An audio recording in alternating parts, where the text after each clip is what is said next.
Arestado sa Quezon City ang ilang operator at tauhan ng isang illegal na online sugal. Bistadong nag-ooperate ito kahit paso na ang lisensya. Ayon sa ilang inaresto, inaayos pa raw ang renewal ng kanilang lisensya. May unang balita si Jamie Santos. Sa operasyon ng pinagsanib na puwersa ng Philippine Charity Sweepstakes Office, Quezon City Police District at ng Department of Information and Communications Technology, Cybercrime Investigation and Coordinating Council Center, na-corner ang mga suspect na nag-ooperate ng walang kaukulang authority at lisensya.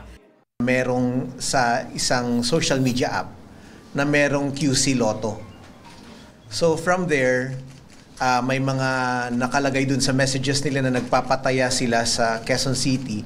Ito, pinag-usapan natin illegal online gambling.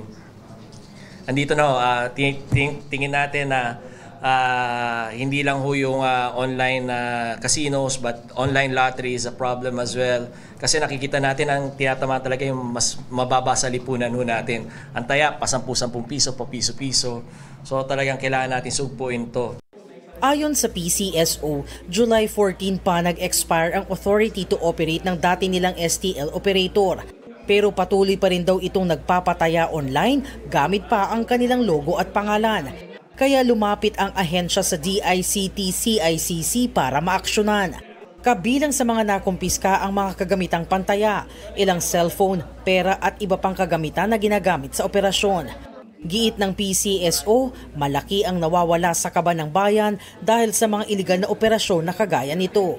Malaki po ang epekto nito sa amin at sa atin, no, sa taong bayan, na kung saan ang primary mandate ng PCSO ay mag-raise ng revenue through lottery, and this revenue ibibigay natin sa charity.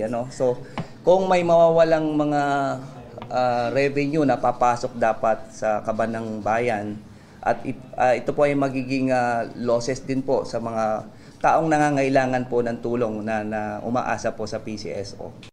Pinag-aaralan ng mga otoridad ang mas malawak pang kasong isasampa laban sa mga suspect at sa operasyon nito. Yung forensics doon sa telepono, gagawin pa nila through CICC and PNP Cyber. Meron din po PNP Cyber. And doon natin malalaman kung ano yung network nila. Unang-una, violation ho ng Revised Penal Code. Tapos illegal number scheme ho to. Dahil sinamahan ho ng ICT, violation din ho to ng 10175, yung Cybercrime Prevention Act of 2012.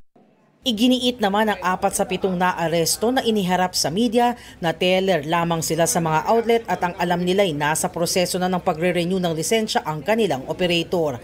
Alam po namin na paso na yung lisensya namin, pero ang sabi sa amin, ongoing yung process na nilalakad nila, wala naman magiging problema. Ito ang unang balita. Jamie Santos para sa GMA Integrated News. Igan, mauna ka sa mga balita, mag-subscribe na sa GMA Integrated News sa YouTube para sa iba't ibang ulat sa ating bansa.